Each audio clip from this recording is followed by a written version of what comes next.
This is Montreal Now with Aaron Rand and Natasha Hall. CJAD 800.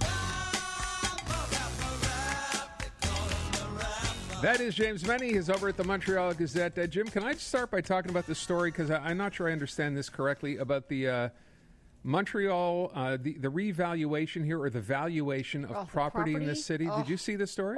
Yeah, sure. So wait a sec. So the city does an assessment roll, and we're seeing that it's increased overall by about 32.5%, right? Yep. And then I think back, well, wait, the city says we're not going to increase taxes or municipal taxes on real estate. So all this means is if you would assess it at a higher level, you don't have to increase taxes. You get your money because the assessment is higher, isn't it? Yeah.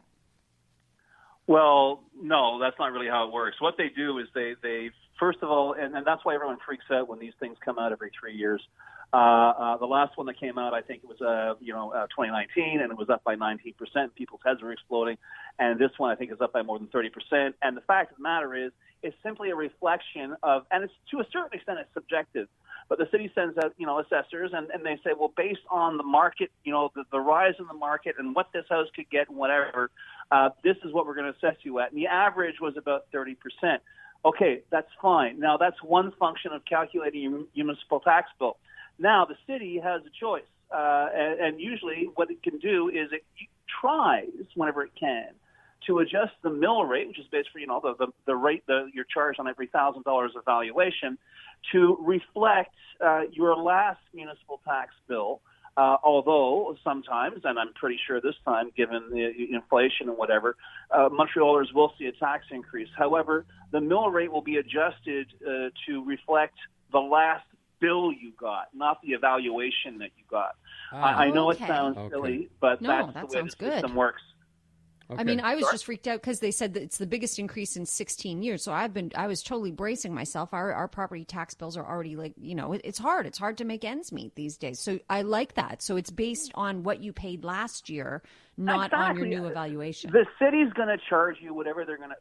The city will charge you what they need. They have to use the evaluation rolls as a basis for calculating your tax bill. But what they want to do, they don't want to have pitchforks and torches at City Hall, as happened maybe, 15, 20 years ago. There was a huge tax revolt in Montreal. Oh. And it was also based on the evaluations. And for some reason, I forget who the mayor was then, but they decided, no, let's jack up the taxes a little bit to reflect that and just blame it on the evaluation, which of course was a crock.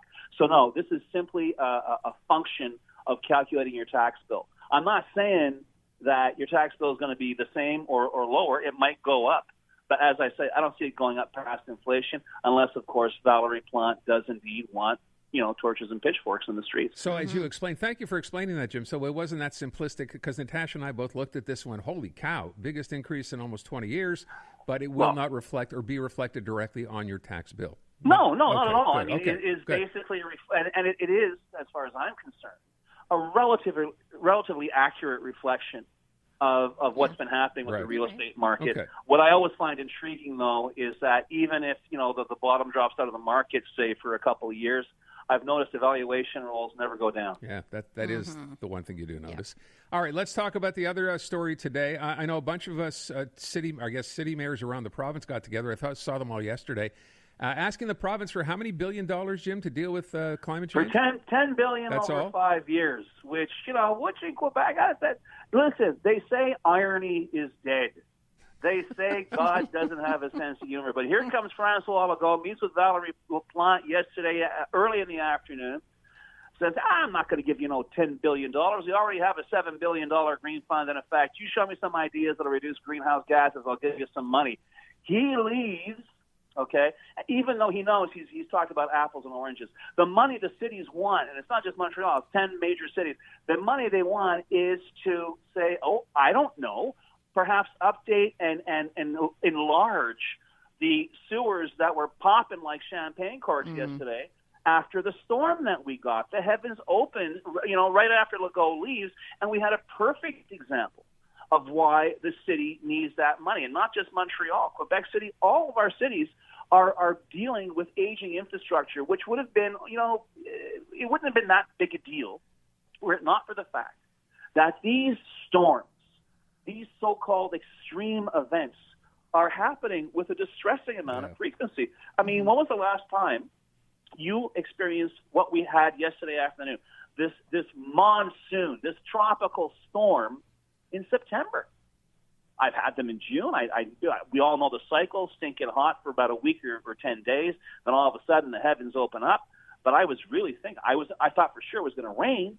But it was so funny too, because Environment Canada, which generally in the summer, when the sky gets cloudy, they put out a thunderstorm watch. Okay, here it took them like 45 minutes after this thing began to issue an extreme rainfall warning. Even though I'm sure that their radar screens must have been completely yellow over the entire Montreal area, because it was coming down, not sideways, straight, but it was you couldn't see through it. So, and of course, underpasses were immediately flooded. The metro, Victoria Square up to Bonaventure, flooded. These are issues that are going to become more and more problematic as time goes on. This is for real stuff. This is happening more frequently. So the idea, and if you quickly do the math, at $2 billion a year, and you're dividing it through pro rata, I guess, between 10 municipalities, it's not that big an amount. And for Francois Legault to turn around and talk about his $7 billion green fund, this is something that was created by the Charest government. And there's this individual who was referred to as the Commissioner of Sustainable Development.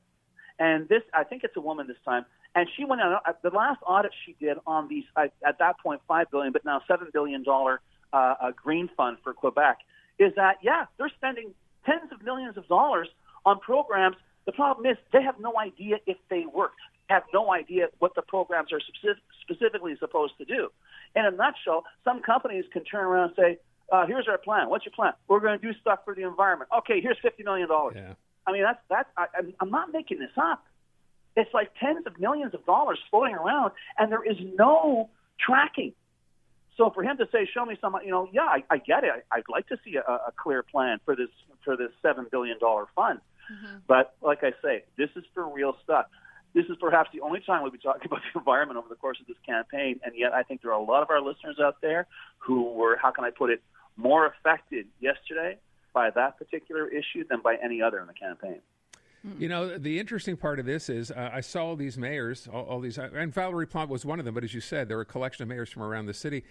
You kind of think when you're talking environment, and obviously you're getting people's attention, Jim, as you just suggested, you think the premier would at least say, well, that's a great plan. Let me stop and think about it. Of course, we're all concerned about the environment. Nope. And he got exactly the opposite. So, absolutely. But which is crazy. Well, it's Francois Legault. That's his style, right? I've already have it there. You come up to me, you show me your plan, and I'll give you some money. Okay. Then what a bus, okay? And it's interesting because I think actually his riding got hit pretty bad.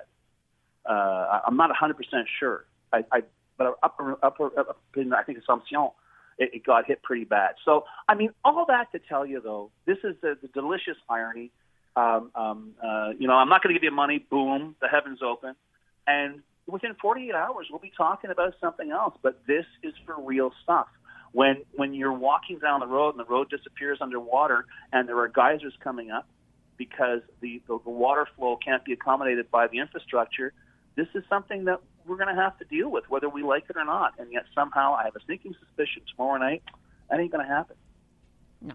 I love that he's just like, if he doesn't like it, next question, he just moves on. He's just completely and totally dismissive of it. By the way, to your point talking just about now, Maya, What is this, at the question yesterday, Jim, where he was asked about a donation, we talked about all the political party leaders revealing what their net worth is.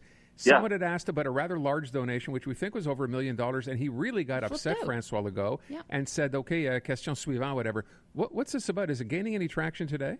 I'm not that I saw, and frankly, I didn't see any mention of that. I saw the various sums that were compared. On the other hand, though, and believe me, I think regular listeners know I'm not a cheerleader for Francois Legault. All of this information is voluntary, right? This is like we're just being transparent. If somebody wants to perform an autopsy on what you're making donations to or whatever, I would presume you would back that up with the reason for your question, right? So I don't know. I didn't witness that question. I didn't witness the event. But as I say, if it was a personal donation, I don't know. You know, it gets a bit touchy. If you don't believe me, ask Eric J. Yeah. By the way, I also found out about Duhem yesterday. We did not know this, or at least we didn't talk about it. Apparently, he was also sued by a plumber. Did you hear this story? Had to go to court. Guys, you know, tomorrow night is just going to be an ugly fest. Yeah. You know Can't that. wait. Can't wait. And with all of her plans for tomorrow night, as I've said, you know, Madame Anglade's got to hit hard tomorrow night. The $12 billion mistake on the budget. Yeah. Talk about handing Francois Legault a mortar shell, which he'll happily be firing all of tomorrow night long, and it's probably the only quote people will remember. Poor Carlos Leitao. Yeah, a small mistake. $12 billion, anyone could make it. James MENNIE over at the Montreal Gazette. Thank you, Jim. Man.